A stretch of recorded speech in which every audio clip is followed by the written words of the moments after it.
veux danser et louer. Peu importe ce que je vis, le ressuscité vit en moi. Son nom est Jésus. Je suis né de Dieu. Je suis victorieuse. Je suis née pour influencer. Remplie du Saint-Esprit.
Alléluia, et on veut faire résonner le nom de Jésus en ce lieu. Alors dis touche ton voisin et toi qui es devant ton écran, faire résonner le nom de Jésus depuis chez toi. Alléluia. Oh.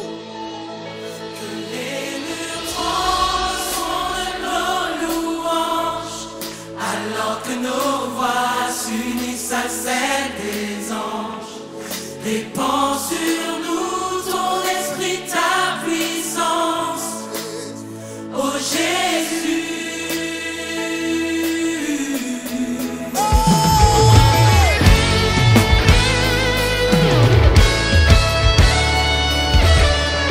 Alors Jésus, que ton nom résonne en ce lieu. Que ton nom résonne en ce lieu. Et vous entendez dire que ton nom résonne en ce lieu. Que ton nom résonne en ce lieu. Jésus, que ton nom résonne en ce lieu. Alors tous ensemble, chantons. Que ton nom résonne. Que ton nom résonne en ce lieu. Jésus, que ton nom Résonne en ce lieu. c'est ma famille sur la croix de Christ. Ton résonne en ce lieu. Jésus, Jésus, que ton nom alors faisons trembler les murs. Que le mur, les murs tremblent au son de nos louanges.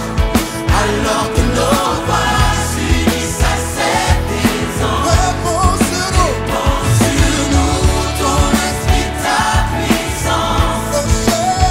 Oh Jésus, fais trembler ces murs que le mur. Les murs tremblent au son de nos louanges. Alors que nos voix s'unissent à celles des anges. Répands sur nous ton esprit, ta puissance. Oh Jésus, Oh Jésus, alors nous allons déclarer ceci. Jésus, nous chantons ton nom. Oui, nous invoquons ton nom. Oui, nous te proclamons roi. Alléluia. Tu es Seigneur des Seigneurs. Tu dois le dire. Oh, Jésus, nous chantons ton nom. Nous invoquons le nom de Jésus. Oui, nous te proclamons roi.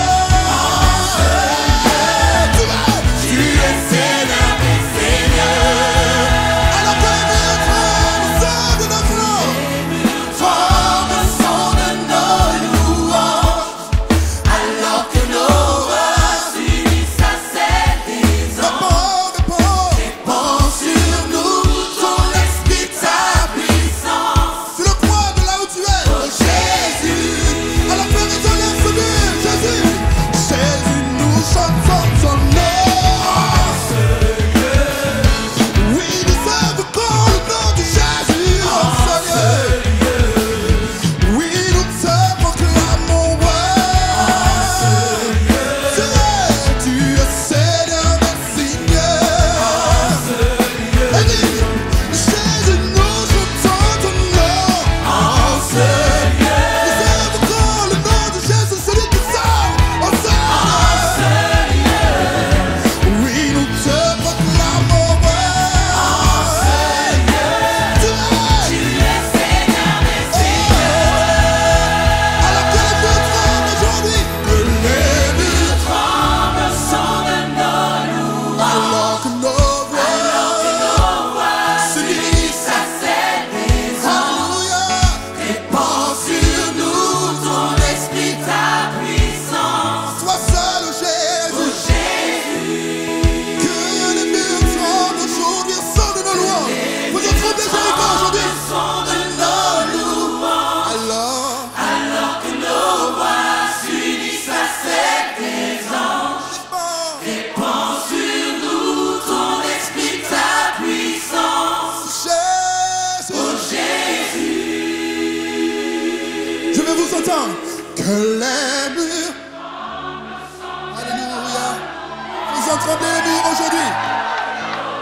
Faisons trembler les murs aujourd'hui. Et là, toi qui es devant ton écran, fais trembler les murs de ta maison. Ton esprit. Appelle le nom seul qui sauve, Jésus. Que les murs tremblent une dernière fois. Que les murs. Alors que nos réponds sur nous.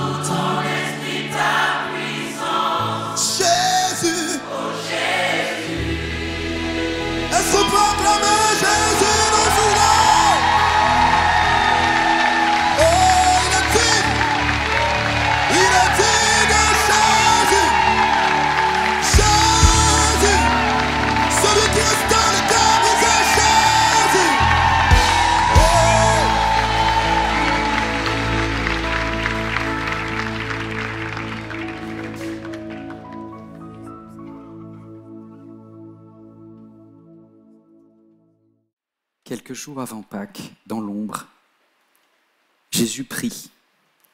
Il prie son Père. Il lève les yeux vers le ciel et il dit, « Père, l'heure est venue. Révèle la gloire de ton Fils, afin que ton Fils révèle aussi ta gloire.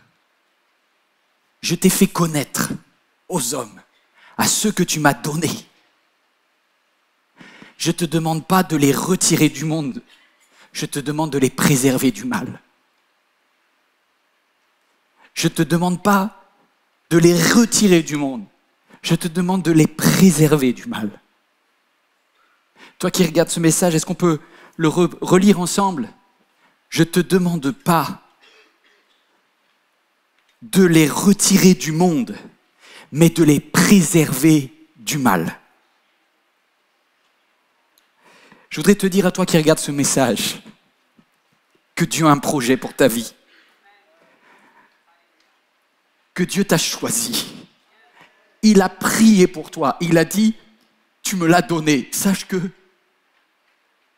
de toute éternité, Dieu avait prévu que tu sois avec lui, que tu sois sa fille, que tu sois son fils. Tu as été donné à Dieu. Sauf que quelqu'un d'autre a un projet différent. Jésus t'a permis de vivre sur la terre, mais il fait une prière pour toi. Tu puisses traverser toutes les épreuves et toutes les tentations en étant préservé du mal. C'est quoi le mal? Regardons ensemble. Regardons ensemble. En grec, mal, poneros, il y a le mot privation dedans. Il y a le mot besoin inassouvi. Et Satan va devoir activer en toi les choses qui te manquent. Et grâce à ces portes d'entrée, Satan va essayer de glisser des tentations à l'intérieur de ta vie pour te faire dysfonctionner. Et le mot poneros veut dire aussi aveugler, perdre la vue, perdre le cap. Le projet de Satan sur ta vie, c'est de te faire perdre de vue l'amour incroyable de Dieu. D'abord son existence, que tu n'es pas venu par hasard et en plus que Dieu, quand bien même il t'a créé, il est celui qui t'aime aussi. Et notre vie sur la terre est faite d'étapes, de cycles plus ou moins faciles par lesquels on passe. Laissez-moi vous dire qu'il y a des moments de vulnérabilité. Est-ce que quelqu'un ici dans ce lieu, ou toi qui es devant ton écran, tu as identifié des moments de tous les dangers? Ce lieu ou ce moment de tous les dangers? Parce qu'il y a un manque dans ta vie. Parce qu'il y a peut-être de la solitude, de la frustration. Tu ne te sens pas entendu, tu ne te sens pas écouté, tu ne te sens pas valorisé. Je parle à un homme, je parle à une femme, je parle à un enfant, une mamie. Tu te sens aujourd'hui délaissé. Et sur ces frustrations, le mal veut s'appuyer. Moi, je sais très bien que vous me voyez là en tant que pasteur, vous dites cet homme-là, c'est un homme certainement qui prie, qui a de la louange. C'est vrai, j'ai tout ça. Mais n'empêche qu'il y a des périodes, des temps, des saisons où je suis dans le trou, comme vous, où je suis en face de tentation. Et je me dis, mais est-ce que ça m'arrive parce que je ne suis pas assez spirituel, parce que je ne suis pas assez chrétien? Pas du tout. Vous savez pourquoi? Parce que même ton sauveur a été tenté. Même Jésus a été tenté. Pendant des années, j'ai cru que la tentation, c'était quelque chose où j'étais déjà dans le mal. Non. Non, non, non, non, non, non. Non, non. Être tenté en grec, c'est pas un autre mot que être éprouvé. Vous voyez, il y a différentes tentations dans notre vie. Et quand tu entends le mot tentation, tu penses à quelque chose comme la sexualité hors mariage, tu penses peut-être comme la pornographie, ou bien des problèmes de caractère comme le mensonge, comme peut-être une colère où tu n'aimes pas qui tu deviens parce que tu es quelqu'un de profondément gentil, sauf que les mots que tu as sortis ce jour-là, c'est des mots extrêmement blessants et tu as fracassé ceux qui étaient autour de toi. Et tu te dis, mais c'est pas moi ça, je me reconnais pas. Qu'est-ce qui fait que le mal là me colle à la peau? Peut-être pour quelqu'un d'autre, c'est carrément ta foi que tu es sur le point d'abandonner. Et tu regardes ce message en te disant, c'est peut-être la dernière fois que je fais l'effort de regarder ou de venir. Jésus te donne un conseil. Écoute bien, un conseil. Lorsque tu pries, ferme la porte de ta chambre et dis, Père céleste, ne me laisse pas entrer en tentation, mais délivre-moi du mal. Vous l'avez déjà fait cette prière? Ne me laisse pas entrer en tentation, mais délivre-moi du mal. Il existe des moments où les monstres sont à ta porte. Peut-être après un temps fort avec Dieu.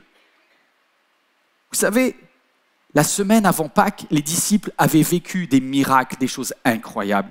Lazare venait de ressusciter, quand même, c'est fou. Il était mort, il a été ressuscité. Est-ce que Dieu n'est pas le Dieu de la vie? Ils auraient dit Amen, Alléluia. Mais quelques temps plus tard, ils sont dans un jardin et ils ne voient pas qu'ils sont sur le point de vivre la pire épreuve de leur vie. C'est tranquille. Moi, j'y suis allé au Mont des Oliviers en Israël. C'est tout un jardin en bas du vallée, la vallée du Cédron. C'est un endroit magnifique. Tu dirais jamais que c'est dans cet endroit que ton Sauveur a vécu la pire des tentations. Vous connaissez la tentation de Jésus quand il était dans le désert. Vous vous rappelez, peut-être que tu connais ce grand classique où l'ange de Dieu n'est pas là. C'est un ange du diable, c'est carrément Satan qui vient tenter Jésus. Et Jésus est seul dans le désert. Tu connais cette tentation-là, mais c'est peut-être pas la pire des tentations de Jésus-Christ. La pire des tentations de Jésus-Christ, c'est la dernière tentation. C'est celle qu'il a vécue dans ce magnifique jardin de Gethsémané. Et quelqu'un qui regarde ce message, peut-être que ta vie aujourd'hui a l'odeur de ce jardin. Un endroit de tentation, un endroit d'épreuve. Jésus commença à être saisi d'angoisse. Ça déjà, ça m'a fait bizarre quand j'ai lu ce verset de Matthieu 26. Jésus saisi d'angoisse. Mais comment ça? S'il est le Fils de Dieu, comment peut-il avoir peur? Il y en a des stressés ici. Des gens qui font des crises d'angoisse. Sache que ton Sauveur a fait une crise d'angoisse. Vous savez pourquoi? Parce qu'il est entièrement conscient que dans quelques heures, on va lui cracher dessus. Que dans quelques heures, on va commencer à le tabasser. Que dans quelques heures, des lamelles de peau vont sortir de son dos sous la marque du fouet. Il est pleinement conscient que pour respirer à la croix, il va falloir qu'il déchire ses membres.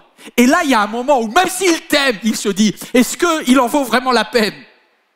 Est-ce que ce soldat romain vaut la peine que je donne ma vie pour lui? Est-ce que cette jeune fille en Guadeloupe, est-ce que cet homme à Kinshasa, est-ce que cette jeune fille-là, cette mamie à l'autre bout de la terre, ici à Paris, mérite la peine, la souffrance que je vais endurer? Et je peux te dire une chose, il est saisi d'angoisse parce qu'il sait le prix que ça va lui coûter, le prix que ton salut va lui coûter. Alors, il se tourne vers ses disciples et il leur dit, mon âme est triste à en mourir. Tous ceux qui passent par un moment de dépression, là, sachez que Jésus aussi a été triste à mourir. Restez ici, éveillez avec moi. Puis il avança quelques pas, il se jeta le visage contre terre et il fit cette prière. Mon Père, si cela est possible, vous voulez bien lire avec moi? Si cela est... Tu sais que certaines prières peuvent te faire éviter des galères. Si cela est possible, que cette coupe s'éloigne de moi. De quelle coupe on parle? Celui qui me dit la communion, la Sainte Seine, tu te trompes. Cette coupe-là, il l'a déjà prise avec ses disciples. Il vient de la prendre. Et la coupe, il l'a donnée à ses disciples en disant, c'est la coupe de bénédiction. On ne parle pas de la coupe de bénédiction. Il est en train de parler d'une autre coupe qu'il va boire. Mais ce n'est pas du fruit de la vigne, c'est du vinaigre. Ce n'est pas du jus de raisin ni du vin, c'est du vinaigre. Et il sait que le vinaigre, c'est ce qu'il va devoir boire lorsqu'il va mourir à la croix. Et il dit, dans ma divinité, je dis oui, mais dans mon humanité, je dis non. Et comme Christ était entièrement également homme, il y a un moment où, lorsque tu es convoqué et que c'est ton heure pour passer sur la table d'opération, pour aller à ta chimio numéro 12, 13, tu dis, Je n'en veux plus. Lorsque tu es quitté par la personne sur qui tu as investi toute ta vie, que tu te sens trahi, il y a un moment où tu dis, si je peux éviter cette épreuve, je l'évite. Et je vous rappelle que le mot épreuve et le mot tentation est le même. Parce que c'est quand tu es complètement écrasé que tu es susceptible de faire des bêtises. Il y a quelqu'un qui va me dire, mais moi, mon problème, c'est pas ça, mon problème, c'est la pornographie. Moi, mon problème, tu sais que la pornographie, elle vient de quelque part. Elle vient d'un manque, des difficultés que tu as. Attends, je vous amène quelque part. Jésus n'a pas seulement dit, Père, on vient de le lire, si tu le veux, positif, éloigne de moi cette coupe. On lit la suite. Il revint vers ses disciples, il les trouva endormis et il dit à Pierre, vous n'avez donc pas pu rester éveillés une seule heure avec moi? Restez vigilants et priez pour ne pas céder à la tentation. L'esprit, oh oui, vous êtes bien disposés, hein? Mais la nature de l'être humain, de l'homme, là, de la femme, elle est faible. Il s'éloigna une deuxième fois et il fit cette deuxième prière. Mon Père, s'il n'est pas possible que cette coupe s'éloigne de moi sans que je la boive, alors que ta volonté soit faite. Est-ce que vous voyez la différence entre les deux prières? À chaque fois, il a dit que cette coupe s'éloigne de moi, boive. Volonté de Dieu. Sauf qu'il y a une énorme différence. La première fois, il a dit, suivez-moi. S'il est possible que cette coupe s'éloigne, positif. Ça, c'est la prière où tu as une stratégie, écoute bien, d'évitement. Stratégie d'évitement. C'est-à-dire, je ne vais pas entrer en tentation. C'est la première partie de la prière quand tu dis « ne me laisse pas entrer en tentation ». Si je peux éviter cet examen, si je peux éviter ce divorce, si je peux éviter cette tentation, waouh, j'ai pas envie de souffrir, je l'évite direct. Stratégie d'évitement. Et non pas ma volonté, mais la tienne. Parce que Dieu a la possibilité de dire, soit qu'il va enlever la tentation, l'épreuve dans ta vie, soit, non, je sais qu'on n'aime pas la deuxième. La deuxième, c'est, si tu choisis de ne pas enlever cette coupe, et donc que je sois obligé de la boire, eh bien c'est OK aussi. Je voudrais te dire, écoute bien, ce message est incroyable parce que c'est pas seulement ne me laisse pas entrer en tentation, mais si Dieu permet que tu y entres et qu'il sait que tu as les forces pour tenir, ta deuxième prière devient délivre-moi du mal. Grand 1, stratégie d'évitement, la deuxième stratégie d'exfiltration. Vous êtes prêts? On suit ensemble. Grand 1, une stratégie d'évitement.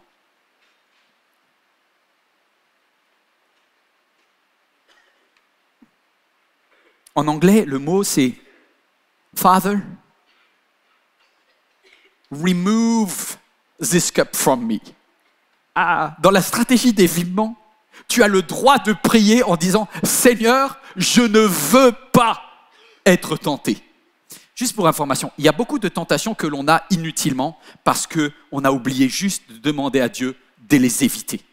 Il y a des tentations, on est allé tout droit devant et c'est complètement de notre faute. Et du coup, le positionnement que tu entends aujourd'hui, c'est qu'une partie de tes tentations était évitable. Pour cela, il faut que tu fasses ce que Jésus a demandé aux disciples. Veiller et prier. Pasteur, si c'est si simple. Oui, c'est simple, mais c'est très dur à faire parce que tu connais. Mais je vais quand même te donner 3 conseils. Et si quelqu'un veut prendre des notes, toi qui es devant ton écran, tu peux prendre des notes. 3 conseils très, très basiques. Premièrement, identifie. Parce que pour veiller, c'est identifie. Quelqu'un qui veille, c'est quelqu'un qui identifie l'ennemi. Identifie qu'est-ce qui fait que tu rentres en tentation. C'est ce que j'appelle un besoin impatient. Tout être humain a des besoins dans son corps, a des besoins dans son âme, a des besoins dans son esprit. Et un besoin qui est non rempli est un besoin qui va essayer, c'est un trou en fait, qui va essayer d'aspirer quelque chose pour se remplir. Vous me suivez ou pas? Je vous donne un exemple. Je prends l'exemple d'un couple, vous allez comprendre. Ils sont mariés et sur le papier, ils vivent la meilleure vie du monde. Sauf que, je donne une illustration. Ça peut être inversé entre l'homme et la femme. Je vais prendre le cas où c'est la femme qui va dire. Mon mari, lorsque j'étais en fiançailles avec lui, il se serait déplacé de nulle part pour venir me trouver. J'étais la personne la plus précieuse pour lui. Il me bombardait d'attention. Je disais même c'est trop. Et ma crainte, c'est qu'un jour, je fasse partie des meubles. Ce jour est arrivé. Je ne me sens plus du tout protégé par lui. Je ne sens plus du tout que je suis la première personne dans sa vie. Je suis juste une colocatrice. Et j'en peux plus. Et tu vas te répandre auprès de tes amis en te disant, mais franchement, et elles vont te dire, ouais, il t'aime pas. Purée, tu vaux plus que ça, ma belle, t'es une princesse. Lui, là, ça te chauffe, là. Ça t'active un besoin insatisfait. Mais sache que, deux salles, deux ambiances, un peu plus loin, il y a ton homme qui est en train de raconter à ses collègues de travail. Et dit, ma femme, avant, tu vois, on se croisait, bisous, miam miam, tout. Aujourd'hui, elle râle. Je rentre, elle râle. Elle ne me demande pas comment ça va. Moi, je suis crevé, elle m'incendie. Franchement. Et l'autre, il dit, ah, moi, ma nana que j'ai rencontrée la semaine dernière, oh, c'est une dinguerie. Et le frère qui est marié depuis 10 ans, il bave. Pourquoi? Parce qu'il n'a plus sa fierté d'homme. Parce qu'il ne se sent plus respecté, honoré par toi. Il ne se sent plus désiré, il ne se sent plus aimé. Et du coup, vous voyez, vous avez beau être marié, vous avez des besoins insatisfaits. Et ces besoins, ils crient. Vous savez ce que va faire le diable? Quand tu identifies ton besoin insatisfait, tu sais qui va ouvrir la porte au mal dans ta vie. Personne ne se dit « chouette, je vais commettre un adultère ». C'est qu'il y a bien eu quelqu'un qui allait ouvrir la clé de la porte pour que le mal rentre. Vous savez qui a ouvert la clé? Une souffrance, un besoin non rempli. C'est ça qui va ouvrir la porte au diable. Donc stop. Oui, aujourd'hui, tu as un problème avec l'alcool. Oui, aujourd'hui, tu as un problème avec la pornographie. Oui, aujourd'hui, tu as un problème avec la colère, avec franchement une violence interne. Peut-être quelqu'un, tu as un problème parce qu'aujourd'hui, tu luttes contre une dépression, une envie de suicide. Oh, il y a plein de choses moches que le mal a. N'ouvre pas la porte. Et pour ne pas ouvrir la porte, comprends d'où vient le problème. Et qu'est-ce que tu fais après? Tu pries. Veillez et priez. C'est pour ça que la Bible dit « Faites connaître à Dieu tous vos besoins et vos supplications ». C'est pour ça, veillez et priez. Ne laisse pas l'adversaire, le mal, remplir les vides de ta vie. Présente-les à Dieu, parce que lui sait comment combler le manque. C'est dit. Deuxième, identifie les mesures élémentaires que tu dois prendre. J'ai mis quelques années à comprendre ce concept tellement simple. C'est quoi une mesure élémentaire que je dois prendre? Ok, on va parler vrai. Si tu as un sujet de dépendance vis-à-vis d'un produit, une fois que tu as identifié pourquoi tu es tenté par cette substance, à quelle heure tu as tendance à la prendre et dans quelles circonstances et qu'est-ce qui t'active? Je vous donne un exemple. Quelqu'un qui, on en parlait hier et c'était très intéressant avec des jeunes, on parlait du sujet comment s'en sortir de la pornographie. Et il y a quelqu'un qui a dit, moi, faut que je me suis rendu compte que Instagram, qui n'a rien de pornographique, Instagram, est un activateur. Et il dit, parce que de voir, en fait, même si, vous savez, les hommes sont visuels, et rien que de voir tous ces corps-là qui défilent, là, même s'il n'y a rien, il n'y a aucune nudité, ton cerveau, ton inconscient va travailler et tes frustrations vont tenter d'ouvrir la porte. Donc, il faut prendre une mesure très, très, très claire, c'est pas d'Insta. Et tout. Pour toi, pas d'Instagram. Pas d'Instagram après telle heure. Je ne suis pas en train de dire que je suis contre Instagram. Si mamie, elle a envie de regarder Instagram, 82 ans, mamie, tu peux passer ta vie sur Instagram, il ne se passera rien, tu n'auras aucune tentation. Mais toi, le jeune homme là, avec la testostérone à 250%, tu ne vas pas pouvoir regarder ce film parce que ça va t'activer. Je parle à une jeune fille, au travers de l'imaginaire. Au début, ça commence à quelque chose d'enfantin, mais coupe la pensée dès qu'elle arrive. Parce qu'une fois qu'elle se sera installée, elle sera compliquée à virer chez toi. Hein. Vous saisissez que c'est plus simple de laisser la porte fermée que de faire sortir une fois que le squatteur est rentré. Hein. Bon, ben là, il y a des mesures élémentaires. Qu'est-ce que je dois mettre en place dans ma vie pour éviter ? Peut-être tu vas devoir télécharger des applications de limitation d'écran. C'est hyper pasteur, c'est tellement simple. Oui, mais il faut le faire.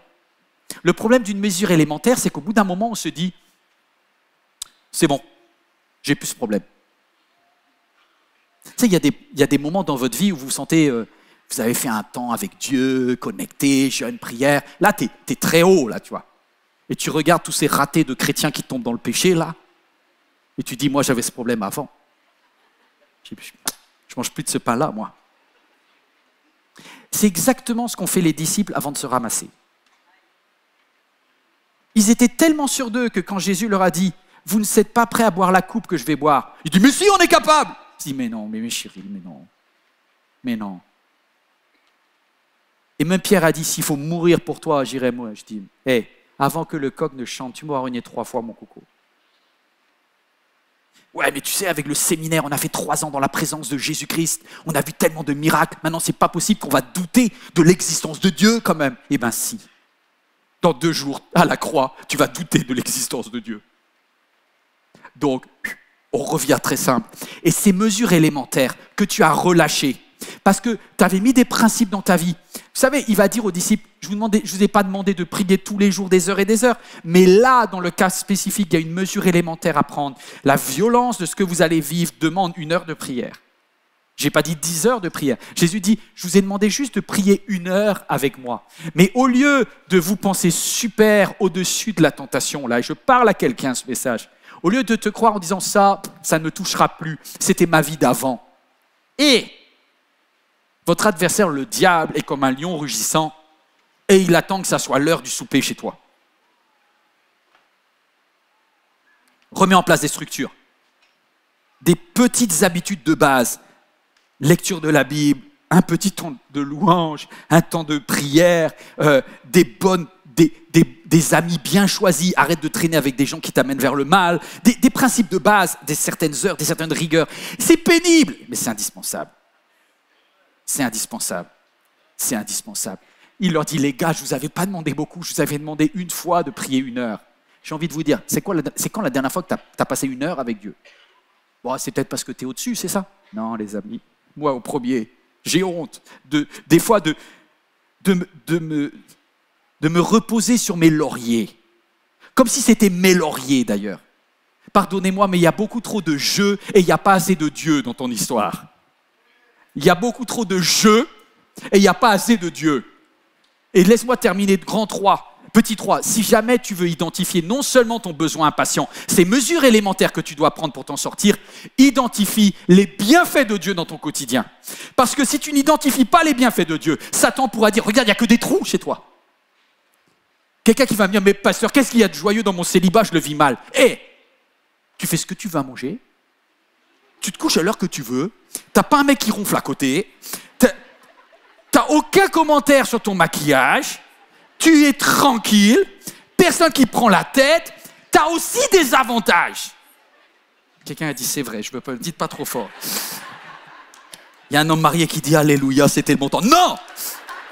Dans ton mariage, chaque situation de votre vie, il y a des bienfaits et il y a des... On a aussi des creux. Mais célèbre les bienfaits de Dieu. Parce que si tu ne célèbres pas maintenant, ça m'étonne que tu célèbres plus tard. Oui, aujourd'hui, tu vis peut-être difficilement la solitude, la sexualité. Ok, c'est ton combat. Passe par la louange. 10 minutes de louange par jour, non négociable. Fais ta playlist. Seigneur, veillez et priez. C'est moi vous dire. J'arrive à la fin de ce premier point, mais Jésus leur répondit, vous ne savez pas ce que vous demandez. Pouvez-vous boire la coupe que je dois boire? Vous croyez que c'est la coupe de bénédiction, mais Jésus leur dit, mais non, la coupe que je vais boire, c'est j'ai envie tous de vous lâcher, bande de relous. Vous en valez pas la peine. En plus, vous êtes méga orgueilleux. La seule chose que vous me demandez, c'est qui va être le numéro 2, qui va être le boss dans le royaume des cieux, qui va rouler avec la Rolls, qui va sortir avec le ministère international. Mais oubliez vos machins, là. Je vous dis, où est-ce qu'est votre autorité? C'est là où il va se mettre avec la serviette, où il va laver les pieds. Le plus grand, c'est le plus petit. C'est celui qui... Il va leur dire, tu sais où se trouve ton autorité?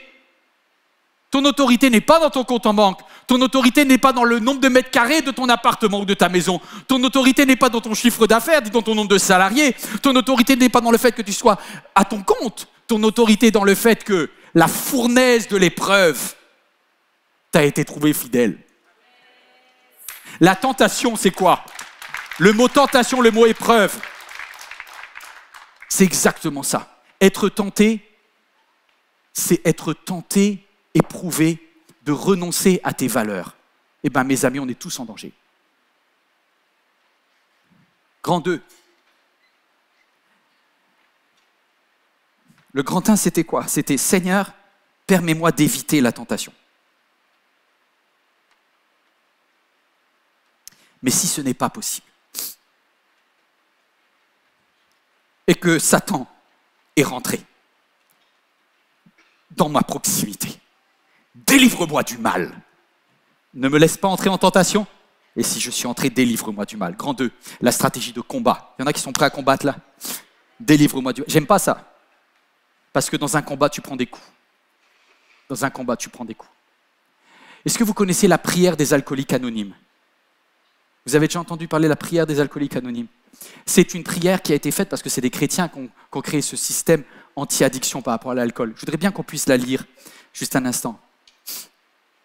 Mon Dieu, accordez-moi le courage de changer les choses que je peux changer. La sérénité d'accepter celles que je ne peux pas changer. Et la sagesse d'en connaître la différence si je suis en zone 1 ou si je suis en zone 2. Et je peux te dire, c'est que même en zone 2, et on reprend grand 2, la stratégie de combat, même en zone 2, Dieu est avec toi. Même en zone 2, Dieu est avec toi. Ouais, mais pasteur, je suis déjà dans une relation hors mariage. Dieu est encore avec toi. Mais pasteur, le mensonge me colle à la peau. Mais Dieu est quand même avec toi. Et il te dit, je suis là pour te délivrer du mal. Oui, dans ta maison aujourd'hui, tu as laissé rentrer des monstres. Mais je veux mettre en place une stratégie d'exfiltration. Waouh! Pour cela, regardez ce que Jésus va dire. Ô Père, si tu veux, écarte de moi cette coupe, toutefois, que ta volonté soit faite. Que ta volonté soit faite. La seule chose qui tient Jésus, c'est au lieu de regarder au niveau de la terre, s'il regarde au niveau de la terre, il n'y a aucune bonne nouvelle. Le diagnostic est tombé, il va mourir. Le diagnostic est tombé, il va être trahi. Le diagnostic est tombé, une couronne d'épines sera mise sur sa tête. Le diagnostic n'est pas changeable. On est en zone 2. Donc la force n'est pas dans ce qui regarde à court terme, mais le fait de regarder un but plus élevé. Tu sais ce que Dieu te dit? Pour traverser ce tunnel, il est indispensable que tu regardes à l'horizon et tu comprennes la grande image de Dieu pour ta vie. Que tu regardes la dimension de l'éternité et la dimension de l'après. Focalise sur la volonté globale de Dieu. Ce combat ne durera pas toujours. Cette maladie n'est pas pour la mort. Cette difficulté, cet échec à l'examen, ce n'est pas la finalité. Dieu n'a pas dit son dernier mot. Les bontés de l'Éternel ne sont pas épuisées. Vous applaudissez, c'est que vous ne souffrez pas alors. Parce que quand tu es dedans, tu as du mal à comprendre que les bontés, il y en a encore. Tu vois tellement les non-bontés, l'absence de... Mais regarde les bontés plus tard. Regarde les bontés. Hier, il y a quelqu'un qui m'a bouleversé. On a fait j'ai apporté ce message hier et je ne savais pas, mais dans la salle, il y avait un homme qui avait perdu sa femme, qui est morte brûlée avec ses 2 enfants. Comment Dieu existe? Et s'il existe, comment Dieu peut dire qu'il m'aime avec ça? Et cet homme-là, il nous a tous coachés parce qu'il s'est levé, il a témoigné. Et il a dit, je peux vous dire une chose. La force divine que j'ai reçue dans ce moment-là est incroyable, petit 2. Focalise sur les forces divines. Il y a une force inexplicable. Vous savez, il y a des endroits où les hommes s'arrêtent et là où les disciples t'ont lâché, où ceux qui avaient dit qu'ils t'aideraient tout le temps ne sont plus là, Dieu envoie un ange. Parce qu'il sait que la solitude, au bout d'un moment, ça va craquer. Et même pour Jésus, ça va craquer. Depuis quand Jésus a besoin d'un ange? Eh bien là, il a besoin d'un ange. Et au verset 43, on lit ensemble, un ange venu du ciel lui apparut et le fortifia. Il y a quelqu'un qui va dire, il est où mon ange? Je ne l'ai pas vu là ces derniers temps.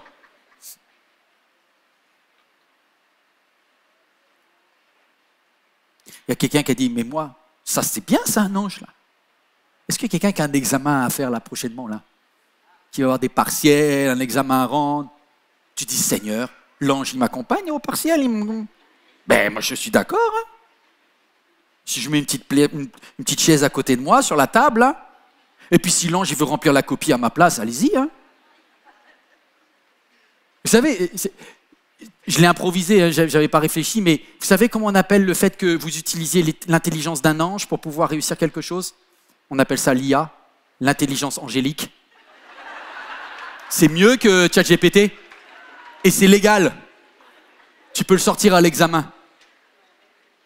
Monsieur l'ange, est-ce qu'à ma place, tu peux remplir la copie? Tu vas pas aimer ce que je vais te dire. La réponse est non. Parce que l'ange ne vient pas aider Jésus à éviter l'épreuve. Il vient l'aider à la traverser. Il ne va pas remplir l'examen à ta place, il va t'aider à le passer. Et il va t'aider même s'il doit te délivrer du mal et qu'il y a des difficultés qui sont là. J'aime pas le verset d'après. Le verset d'après le 43, c'est le 44. Hein. Donc on lit le 44. Regardez-le, ça s'affiche. L'angoisse le saisit. Attendez, je croyais qu'au 43, il y avait l'ange qui est venu, et au 44, c'est l'angoisse le saisit. Je dis, mais il fait quoi l'ange? Mais il fait quoi? Parce qu'il a fortifié Jésus, mais n'empêche qu'un verset plus tard, l'angoisse le saisit, sa prière se fut plus en plus pressante. Et sa sueur, déjà il transpirait avant, mais maintenant c'est même plus de la sueur, c'est carrément des grumeaux de sang. Il y a des vaisseaux qui explosent, et ça, les médecins ont prouvé que ça existe. Hein. L'angoisse, elle est tellement forte qu'il y a une explosion des petits vaisseaux sanguins au niveau du front. Oh, et du coup, des gouttes de sang, des petites gouttes de sang tombent à terre. Est-ce qu'il y a quelqu'un qui est dans ce niveau-là où il dit « mais je sens que ma tête va exploser » et tu as presque envie de dire à l'ange « mais Dieu, je sais que tu es là, mais je ne comprends pas pourquoi ta présence n'enlève pas, parce que tu es en phase 2. » Il va arriver à cela. Il n'a pas voulu empêcher l'épreuve, la tentation. Mais il est en train de travailler et tu vas devoir aller jusqu'au bout de ce truc-là. Oh, je sens que ce message, il ne va pas trop être partagé sur les réseaux. Parce qu'on préfère des messages dans lesquels on dit « Au nom de Jésus, 1, 2, 3, puissance magique, il n'y a plus de problème. » Ce n'est pas ce que je vous dis aujourd'hui. Donc tu vas devoir arriver au niveau maximum du degré d'abandon, de lâcher prise entre les mains de Dieu dans cette affaire. Vous savez où est-ce que ça va aller? Tu vas devoir avoir une intervention au-delà que l'intervention des anges. Le niveau suprême. Dernier point, petit 3.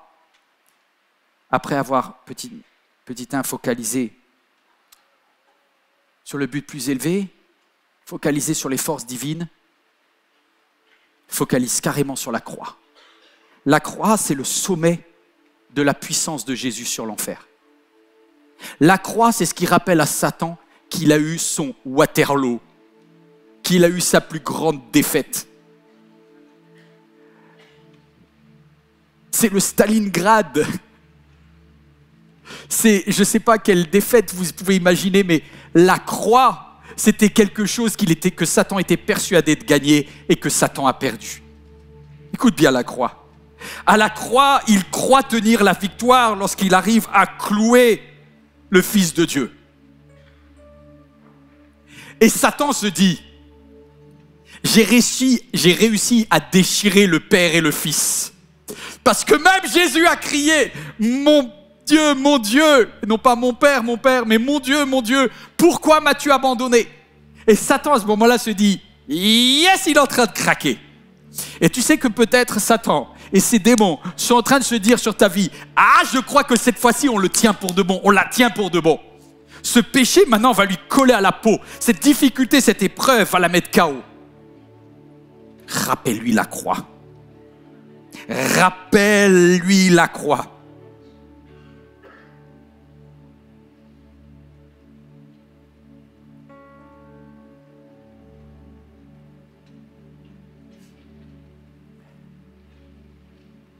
La croix se termine par un acte que j'ai compris que cette semaine.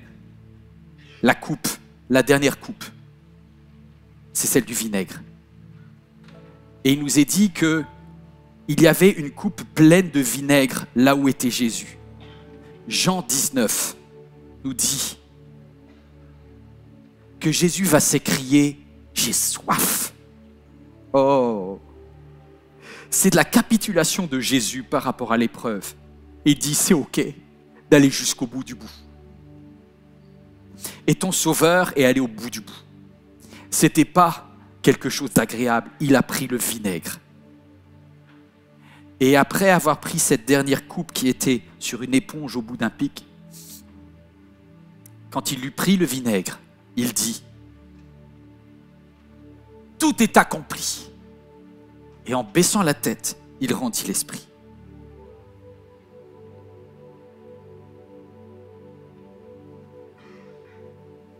Et le matin du 3e jour, la mort n'a pu le retenir. Écoutez bien, écoutez bien, écoute bien, écoute bien. Satan pensait que la mort, c'est quand même le chaos. Et Jésus dit, non. Il n'y a aucune épreuve que je puisse surmonter. Vous allez me dire, ben moi j'arrive pas. Attends, écoute bien ce que dit l'Épître aux Hébreux, il dit. Car vous n'avez pas au ciel un souverain sacrificateur, un homme religieux avec des beaux habits qui soit insensible à vos détresses. Non.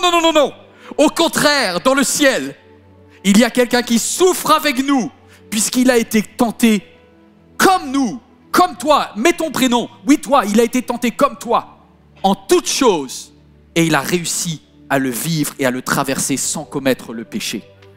Waouh! C'est-à-dire que tu peux le faire, non par tes propres forces, mais par celui qui est à la droite de Dieu. Je puis tout par celui qui me fortifie. Aïe, aïe, aïe. Si tu peux enlever cette coupe, Jésus dit, amenez-moi la coupe de vinaigre. Je la prends. Je vais jusqu'au bout. Et celui qui a trahi, qui est l'apôtre Pierre, il voit ça de loin et il dit, waouh, Jésus a pris la coupe. Et dans son premier discours, dans le livre des Actes au chapitre 2, il va dire, mais Dieu a brisé les liens de la mort, il est ressuscité, parce que ce n'était pas possible que le mal le retienne. Rien ne peut gagner contre la croix. Et il dit, c'est pour ça que David, le roi David, qui était un roi de la louange, avait déjà vu les choses à l'avance de façon prophétique. Et il avait écrit ce texte en disant, je vois constamment le Seigneur devant moi. Au lieu de voir la difficulté que tu traverses, regarde le ciel ouvert et Jésus qui est assis à la droite de Dieu. On peut se lever ensemble? Oui, je le vois. Je dis à quelqu'un, à toi qui regardes ce message, c'est pas moi que tu dois voir, c'est Jésus-Christ assis à la droite du Dieu qui intercède pour toi et qui dit, cette tentation n'est pas au-delà de tes forces. On va la traverser ensemble. Oui, je le vois.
vois. Alléluia. Oui, je le vois. Et nous voulons te couronner, Jésus. Alléluia. Nous voulons te couronner.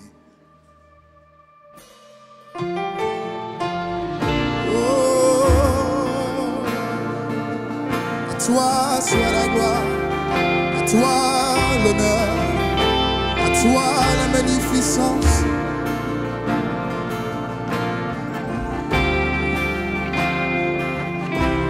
À celui qui porta une couronne d'épines, à celui qui fut outragé, blessé, ses mains et ses pieds, fut transpercé, ce voile déchiré, sacrifice parfait, nous te courons face à terre. Nous proclamons, tu es digne, oh Dieu, tu es digne, oh Dieu, nous te louons, face à terre, nous proclamons, tu es digne, oh Dieu, tu es digne.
Alléluia.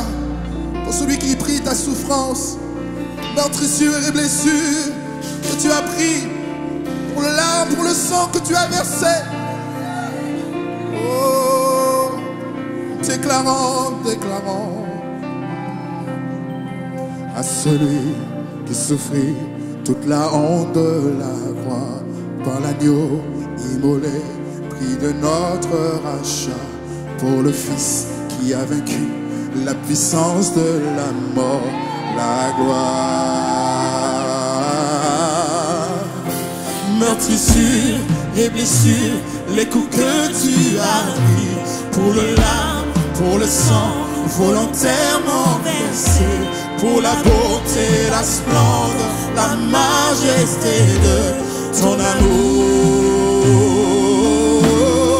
À celui qui souffrit pour toi toute la honte de la croix, à l'agneau immolé, prix de notre rachat, qui a vécu la puissance de la mort, la gloire. Pour mes meurtrissures, je suis guéri. Tu as pris pour les larmes, pour le sang versé.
es, mon voilà ma reconnaissance.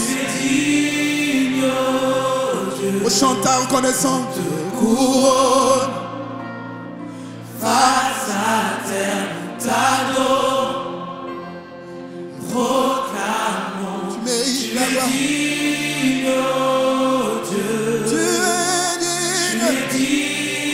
Chante-le encore un jour au chant de l'agneau, sous ta couronne.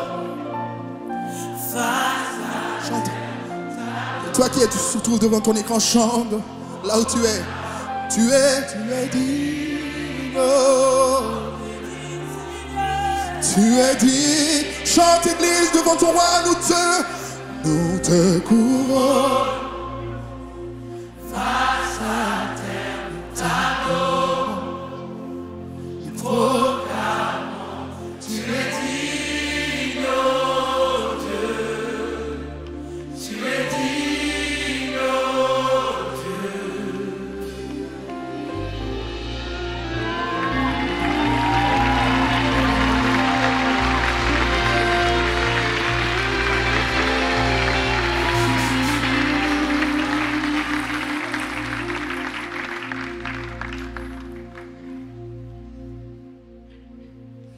Est-ce qu'on peut fermer les yeux ensemble juste un instant? Il y a quelqu'un qui en cet instant réalise ce que Jésus a fait pour toi à la croix. Personne ne t'a aimé comme il t'a aimé. Personne. Tu sais, cet amour que tu recherches, tu ne le trouveras pas sur la terre, il était à la croix. Il t'attend au ciel. Et Jésus te dit, voici ce que j'ai fait pour toi. Et pour celui ou celle qui le désire en cet instant, il est possible de dire à Jésus, tu as donné ta vie pour moi sur la croix, en retour, je te donne ma vie. Je te confie ma vie. Tu étais sur la croix, aujourd'hui, je te mets sur le trône. C'est-à-dire que ce n'est plus moi qui vis, désormais, je sais pour qui je vis. Je sais par qui je vis. Je ne suis pas quelqu'un de ce monde seulement. Je suis un enfant de Dieu. Je suis une fille de Dieu. Je fais partie de ta famille. Ça implique des choses. Tu porteras le nom de chrétien, tu porteras le nom de chrétienne, de Christ dans ton nom, en plus de ton nom de famille. Tu fais partie de la famille de Dieu. Est-ce que quelqu'un veut juste, peut-être avec moi, alors que les yeux sont fermés, prendre cette prière, Père? Je te remercie pour la coupe de vinaigre jusqu'au bout que Jésus a pris à ma place. C'est un châtiment qui devait tomber sur mes péchés, mais qui est tombé sur lui et il l'a choisi volontairement. Et puisqu'il n'y a donc plus de péché, puisque ma condamnation a été clouée à la croix, j'utilise ma liberté pour t'apporter ce que j'ai de plus précieux, c'est-à-dire ma vie, mon corps, mon âme et mon esprit sont à toi, Jésus-Christ. À celui qui l'a reçu, il a donné le pouvoir de devenir enfant de Dieu. Ce jour-là, cette prière que tu viens de faire est le début d'une nouvelle vie pour toi. Wow. Vous pouvez vous asseoir? C'est fort, hein? Est-ce qu'on peut célébrer Dieu pour la chorale qui est incroyable quand même? Wow. Vous avez bien fait de rester connecté jusqu'au bout parce que j'ai une dernière anecdote dont je ne suis pas hyper fier au départ parce que j'ai aucun mérite là-dedans. Mais écoutez bien. Vous savez, dans les tentations que l'on a, tout en étant un homme marié, quand vous passez une période difficile dans votre mariage, ça active des moments, des besoins et des frustrations. Et j'ai passé 3 mois merveilleux lorsque, avec mon épouse, on a pu avoir un temps de pause et c'était extraordinaire. On avait du temps pour nous, du temps pour les enfants. C'était une lune de miel de 3 mois extraordinaire il y a quelques temps. C'était entre octobre et décembre. Puis après, on a repris le travail très très fort à MLK, le stress, tout ça, les enfants, l'école, ça partit très très fort. Et avec les tensions, puis bon, voilà, je sais que certains prient pour nous, mais la responsabilité de cette église, il y a peut-être aussi l'adversaire qui des fois veut croquer. Et moi, je sais très bien que les tentations que Jésus a vécues et qu'il a vaincues, on les a tous. Et quand mon mariage n'est pas au sommet de sa forme, j'évite. Vous aussi, non? On peut parler vrai. J'évite, ça ne sert à rien de se faire croquer bêtement. Et ma femme me dit, Yvan, j'aimerais bien qu'on aille dans un restaurant, pas un grand restaurant cher, un grand restaurant en termes de place. Un grand restaurant pour mon anniversaire, c'était à la fin de ce mois de mars. Et donc, je réserve le restaurant, j'y vais. Et ce restaurant-là, je vais vous dire, à tous ceux qui sont mal dans leur couple, n'y allez pas. C'est le festival du célibat là-bas. Il y a 1000 places, il y a plein d'ambiances différentes. Tu as toutes les personnes qui veulent trouver l'âme sœur ou qui veulent redonner une nouvelle chance, qui sont là. Et donc moi, je me suis un peu mentalisé. Je dis, ok, je vais aller là. Ce restaurant s'appelle La Felicita. Enfin, c'est italien, tu sens qu'il y a de l'amour partout.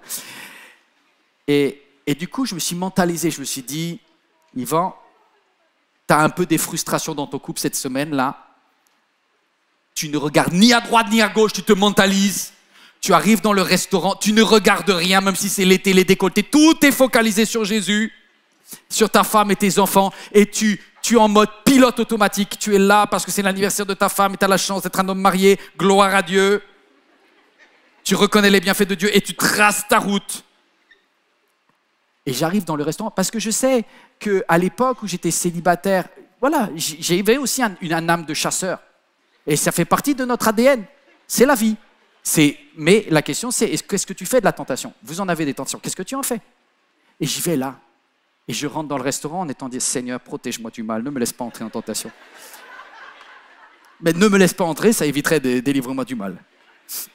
Je rentre dans le restaurant. Et là, vous savez ce qui se passe? Rien. Je rentre dans la Felicita. Tu as toujours autant de personnes à droite, à gauche, de tentations à droite, à gauche. Mes yeux peuvent même regarder à droite, à gauche, devant, derrière. Il n'y a plus de tentation. Je dis, mais qu'est-ce qui se passe? Le chasseur est mort. La tentation n'existe plus. Non, mais moquez-vous de moi, hein, tant mieux si vous n'avez pas de problème. Vous savez que Dieu connaît vos tentations à vous. Et j'avance dans la Felicita, je trace, je regarde même à... Tu sais, il y a un moment, on veut être sûr qu'on est vraiment délivré. À un moment, je dis à ma femme et mes enfants, je vais aller chercher un plat tout seul. Et je regarde. Et là, je me dis, oh, mais vous savez pas quoi? Mais j'étais dans une telle paix et dans une telle sérénité. Je me suis dit, mais en vrai, ça veut dire que même si je vis un moment plutôt pas cool dans mon mariage, je suis tellement bien en mon identité, je suis tellement complet en Jésus-Christ que j'arrive, mais je survolais la Felicita. Je pouvais aller de table en table, regarder n'importe qui. Avant, je disais, Yvan, lève les yeux, fais attention. Là, je dis, mais en vrai, et là, j'ai compris que Dieu me disait quelque chose. Après avoir ne me laisse pas entrer en tentation, délivre-moi du mal. Il existe une zone de paix, c'est marrant, ça s'appelle la Felicita, de paix totale, où tu peux y être et où tu n'as plus à lutter. Et ça, vous le voyez dans la Bible, il y a des moments où l'apôtre Paul dit, après avoir combattu dans la chair, il n'y a plus de lutte. Il y a un moment où c'est game over. Satan dit, je lâche l'affaire, il n'est plus prenable, il n'est plus croquable. Oh! Et là, je me suis dit, mais Jésus, je suis rentré à table, je voyais ma femme, je dis, mais quelle chance j'ai d'être marié avec elle. Je voyais mes 2 enfants, je dis, mais je suis tellement bien dans ma peau, il faut avoir 45 ans pour ressentir ça. Non, je sais qu'il y a des frères qui le vivent très mal, mais moi, je suis dans ma Felicita. Et là, je me dis, pourquoi je suis si bien? Jésus, tu es ma vie et ma joie. Tout ce que j'ai me vient de toi. On peut se lever une dernière fois. Venez, on va se lever une dernière fois. Est-ce que tu peux mettre un peu de louange? C'est un vieux cantique qu'on chantait. Ces paroles sont extrêmement simples. Arrête de combattre des trous dans ta vie. Célèbre les bienfaits de Dieu. Jésus, tu es ma vie, tu es ma joie. Tout ce que j'ai me vient de toi.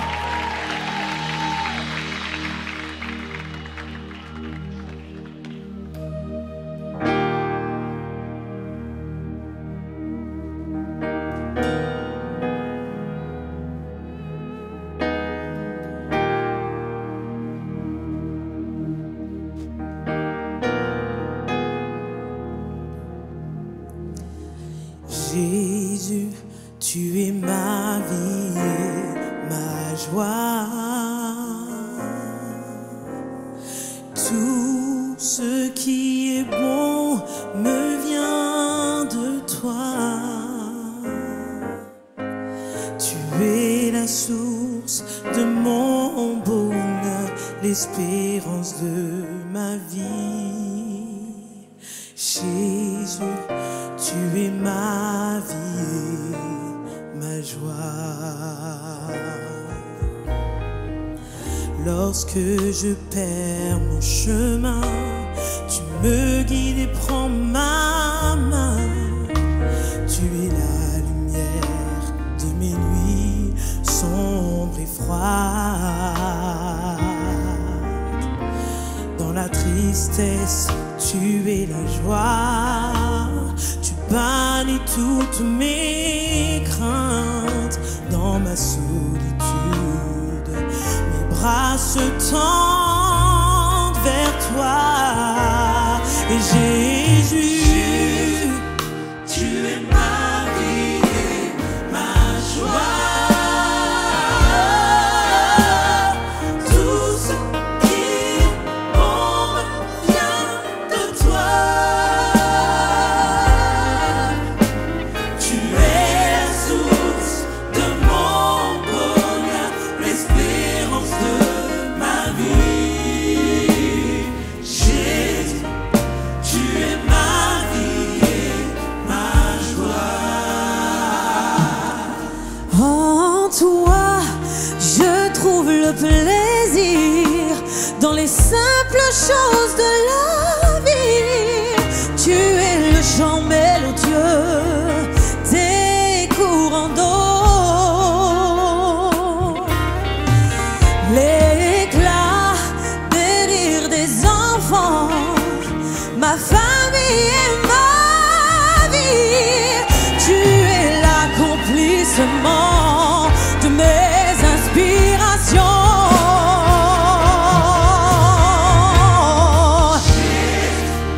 Tu es ma vie et ma joie. Tout ce qui est bon me vient de toi.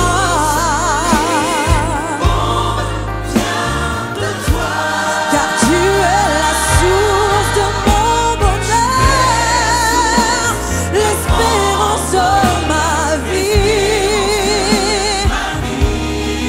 Oh Jésus, tu es ma vie et ma joie.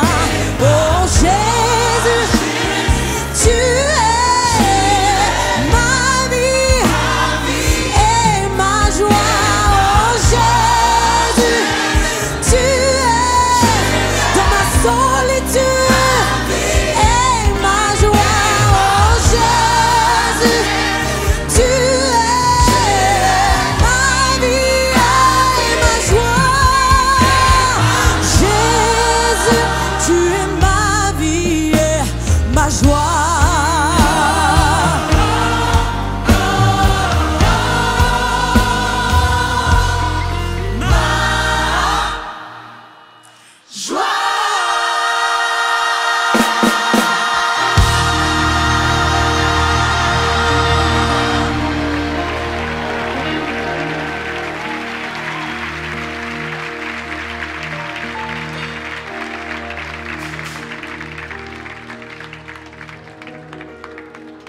Moi, je ne sais pas si vous êtes un peu sensible, mais normalement, il se passe quelque chose là. Hein.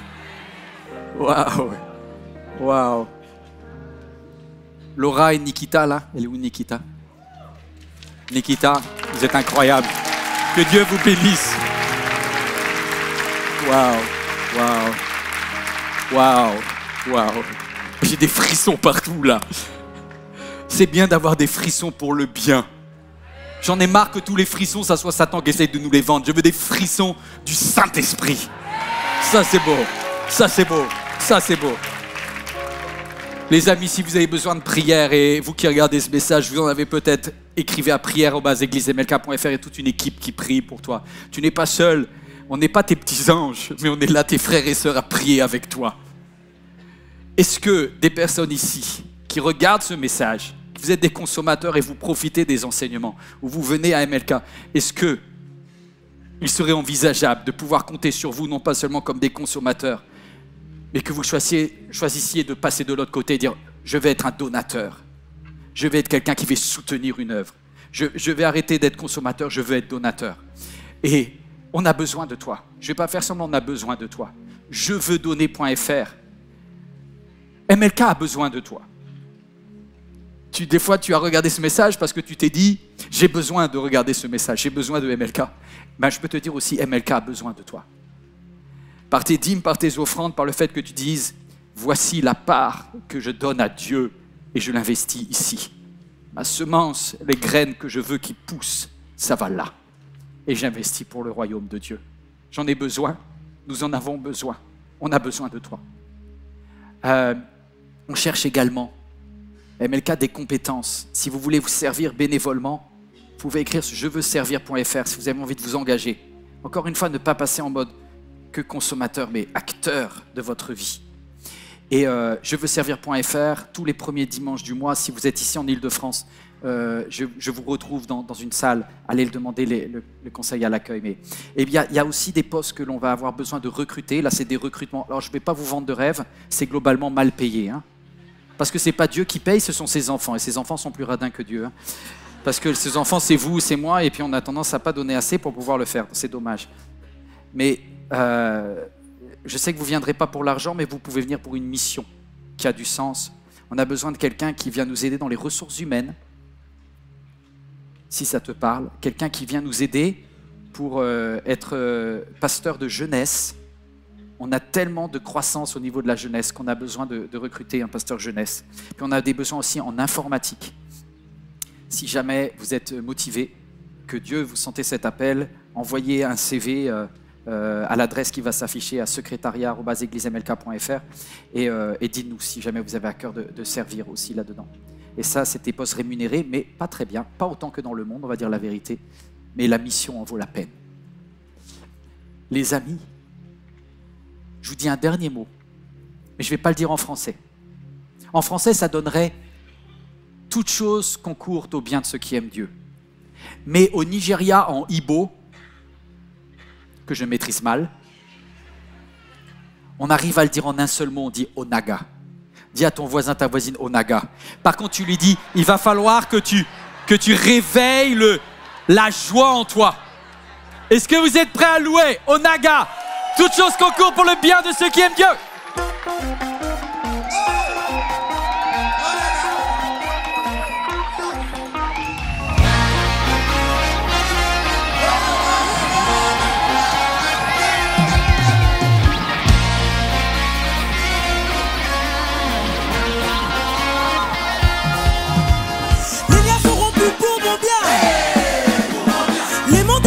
Pour mon bien. Les murs sont détruits pour mon bien.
Cette vidéo t'a parlé? Clique sur j'aime. N'oublie pas également de t'abonner et de déclencher les notifications. Si cette vidéo t'a touché, elle peut aussi faire du bien à ceux qui t'entourent. Prends 5 minutes pour la partager à un proche ou à un ami qui en aurait besoin.